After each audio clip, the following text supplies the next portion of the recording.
You were staring at the ceiling again. It, 1:17 in the morning. You know because you just checked. Again, your mind is a freight train running a loop of everything you did do today and everything you were afraid of tomorrow. You've been lying here for over an hour. You feel the exhaustion in your bones, but your brain is wide awake. This is heat rest. This is torture. And tomorrow you'll pay for it. The fog. The irritability. The slow, grinding toll it takes on a heart and a mind that don't need another thing working against them. You think this is your fault. You think your brain just wants to shut off. That this is some personal failing or just what getting older feels like. You were wrong. That's the dangerous assumption. Lying there, willing yourself to sleep, you were actually training your brain for insomnia. You were teaching it that the bed is a place for anxiety and alertness. You were keeping the stress chemicals flowing. You are, with the best intentions, cementing the very cycle you were desperate to break. So stop. Stop trying to sleep. Start learning how to trigger it. Tonight, you are going to use the same method a military pilot uses to fall asleep on a cargo net before a mission. No magic, no pills, just physics and a stubborn refusal to let your own nervous system bully you. You're going to fall asleep in under 5 minutes. Here's how. It starts 90 minutes before you even get into bed. Your body needs a signal, a clear physical cue that it's safe to shut down. That signal is a drop in your core temperature, about 1 to 2 degrees. Your body wants to radiate heat to fall asleep. You are essentially a furnace that needs to dial itself down, but you're probably doing everything to keep it stoked. Late meals, screens, a warm room. You are fighting your own biology, so you prep the stage. Stop eating 3 hours out. Let digestion finish. Then, 90 minutes before bed, you take a warm shower or bath. Not cold, warm. This feels counterintuitive. It's not. The warm water pulls your blood to the surface of your skin, to your hands and feet. Then you get out, and that heat gets dumped rapidly. Your core temperature plummets.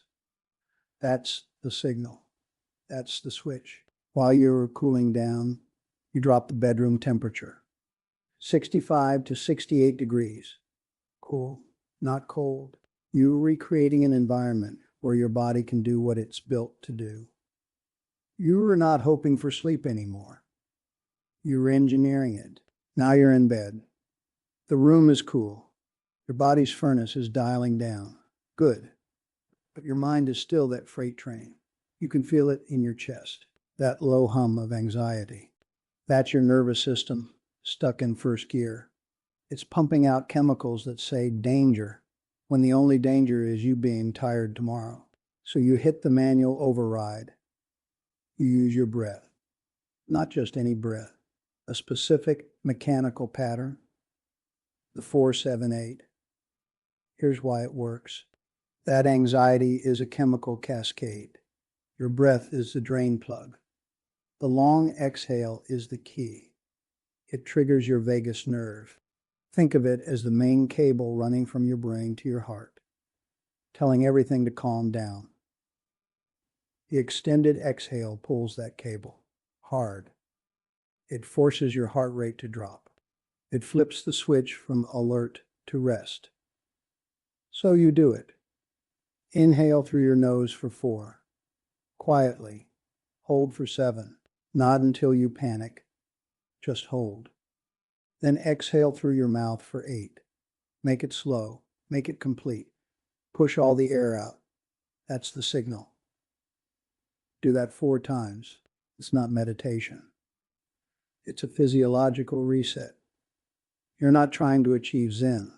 You're trying to lower your heart rate. It's a tool. Use it. Next, you scan the machine. Your body. You're probably holding tension you don't even feel. In your jaw, your shoulders, your lower back. That stiffness you write off as age.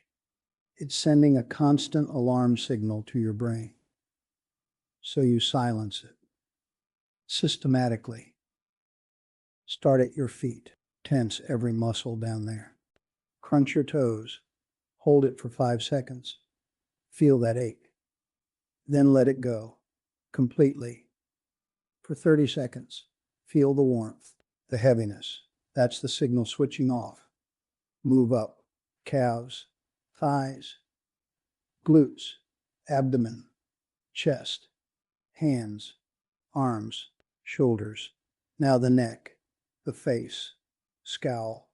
Clench your jaw. Squeeze your eyes shut. Hold it. Then release. Let your face go slack. Let your tongue rest heavy in your mouth. This isn't just feeling good. This is telling every part of your body to stand down. The alarm is over. For seniors, this is critical. You're addressing the physical pain that steals sleep, the pain you've learned to ignore. You're not ignoring it tonight. You're switching it off. Now, here's the pivot. Your body is prepped. Your nervous system is reset. The final barrier is the freight train itself. The thoughts. The loop. This is where people fail. They try to empty their mind. That's impossible. Trying to not think is just another thought. So you don't fight it. You bore it to death. You use the military method. In the dark, eyes closed, you relax your face again. Drop your shoulders. Let your hands go heavy. Now picture a black empty space. Nothing. Just void. Hold that for 10 seconds. Then picture a room. A comfortable, familiar, boring room. A cabin. A den.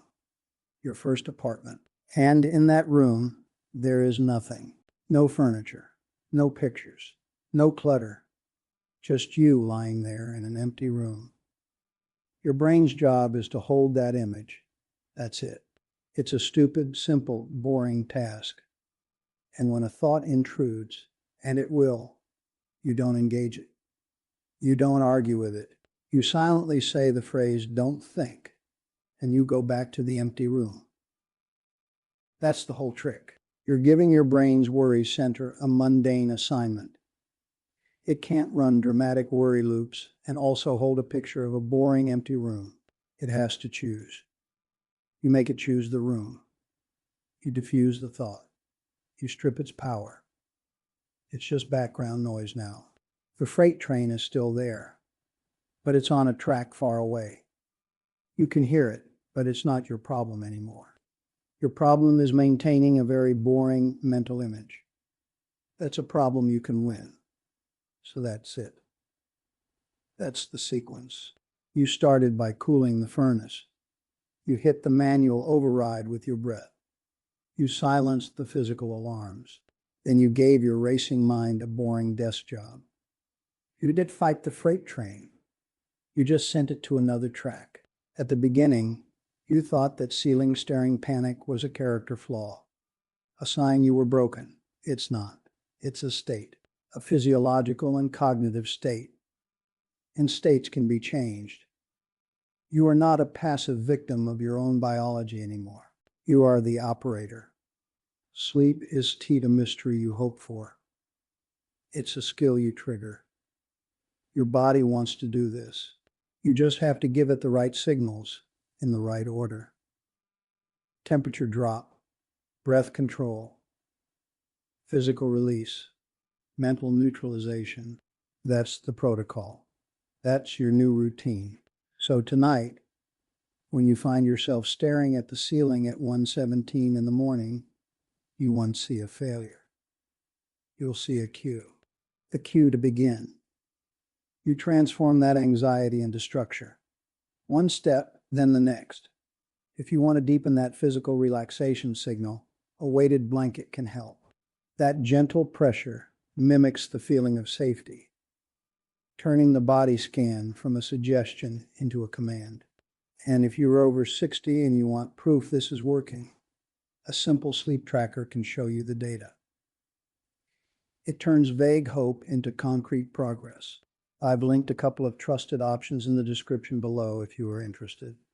But you don't need anything you don't already have. You have the sequence. You have the science.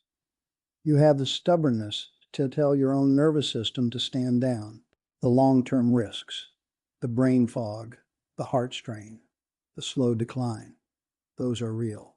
But they are not inevitable. You are not helpless. You are ready. Now go turn the furnace down